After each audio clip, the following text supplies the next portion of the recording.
Hi, I'm Ernie Conover.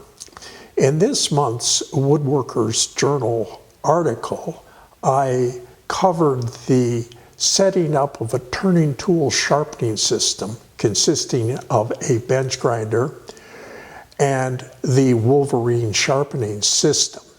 I divide the sharpening of any tool, but turning tools in this situation, into two processes.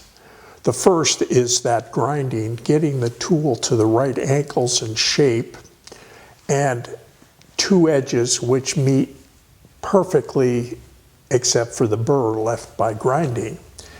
So I have a second part of the process I called honing, in which we remove all that burred edge, bring the edges to a polish, and have them meet perfectly.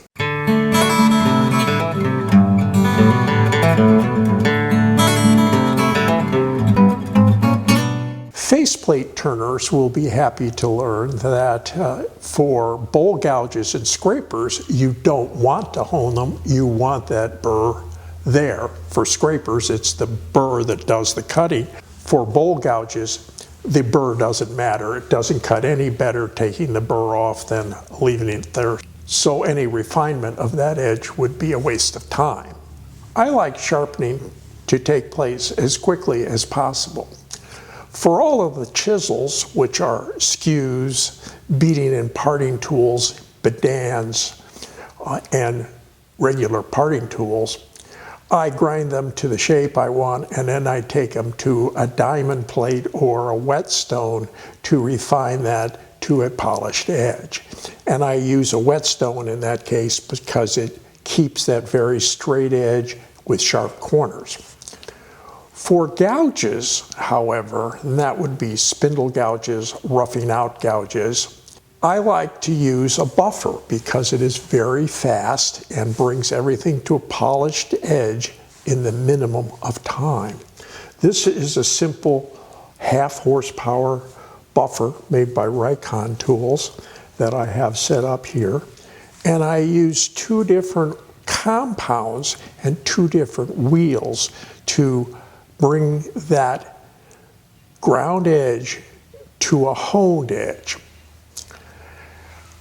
The art of buffing is really divided into two categories as well. The first being polishing, in which you use coarser, more aggressive compounds, and the second part being buffing, where you use very fine compounds to bring it to a mirror edge or mirror polish.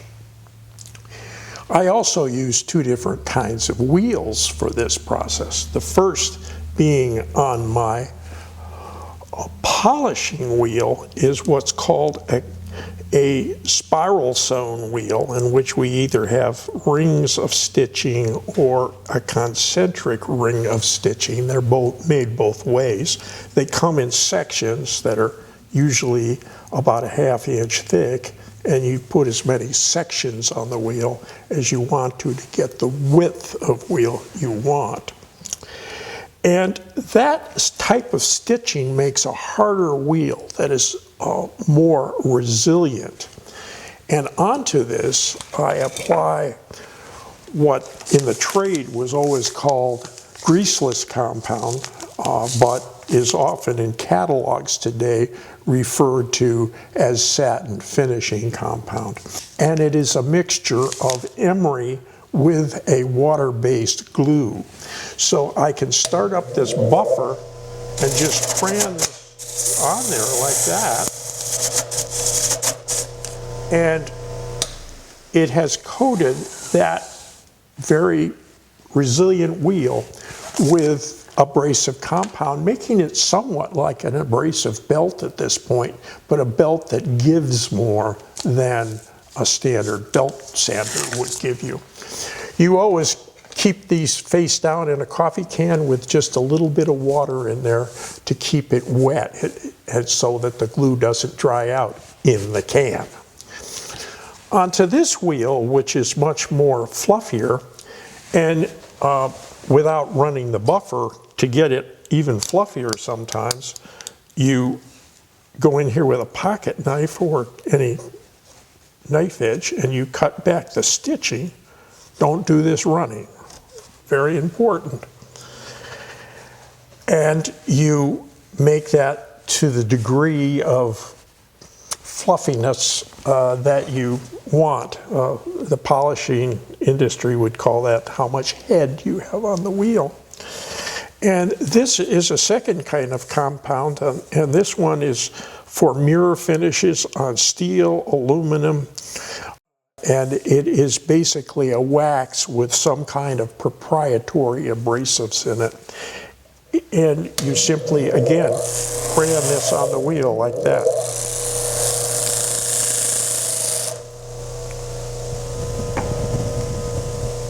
That one you can just leave on the shelf. It is just like a great big crayon.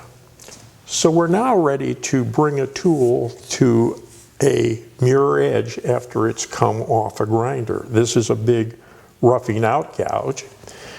And to polish this, I put the edge against the wheel such that the outside of the wheel is tangent to about the middle of that bevel. And I simply roll it right around like that. And you can see it has taken all the scratch marks out.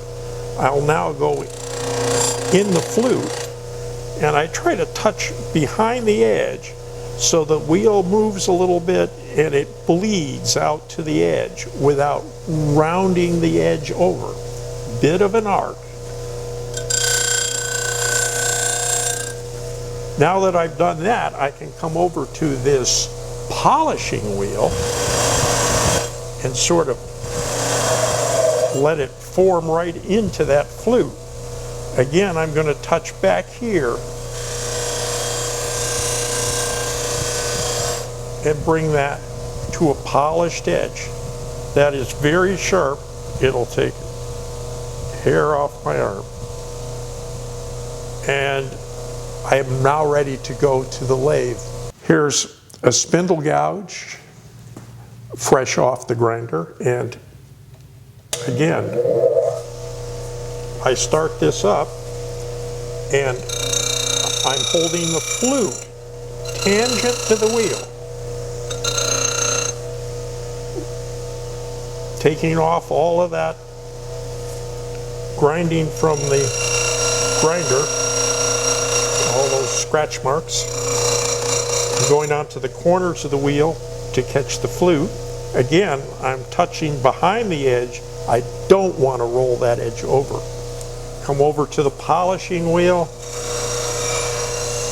Again, it's tangent to the wheel, but you sort of bury it in there. And again, I have a very sharp spindle gouge. For these spindle gouges, roughing out gouges, spindle gouges, this buffing brings them to a very sharp edge. You will get a much better finish off the tool, and it will minimize sanding. It's important when polishing or buffing that you always come off of an edge and not onto it. If you do it this way, you're liable to have that tool end up in your leg. So always off an edge. Your wheels need some maintenance now and then. Your buffing wheel with greaseless compound on it tends to kind of load up, and like an abrasive belt, it kind of wears out. So having what's called a wheel rake, again, I get these from McMaster Car, but you can take this and rake that wheel out.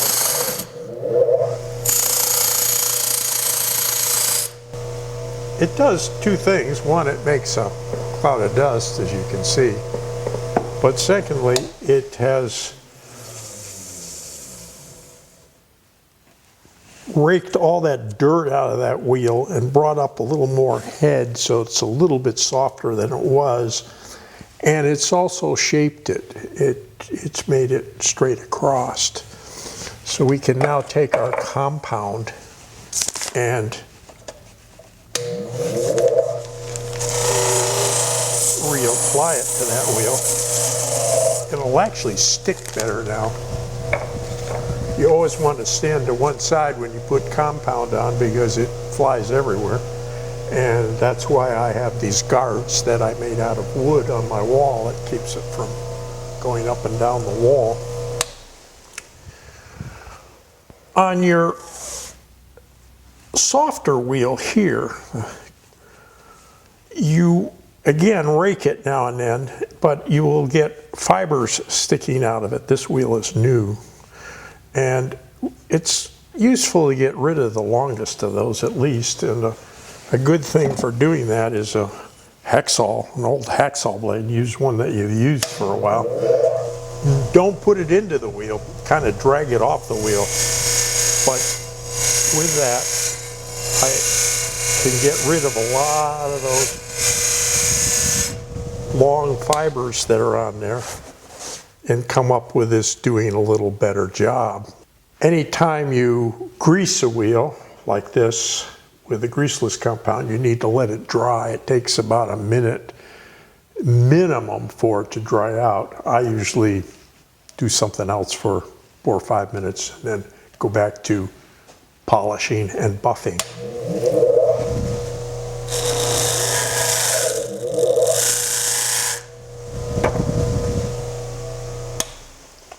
So with that little bit of maintenance, we're ready to go back to work.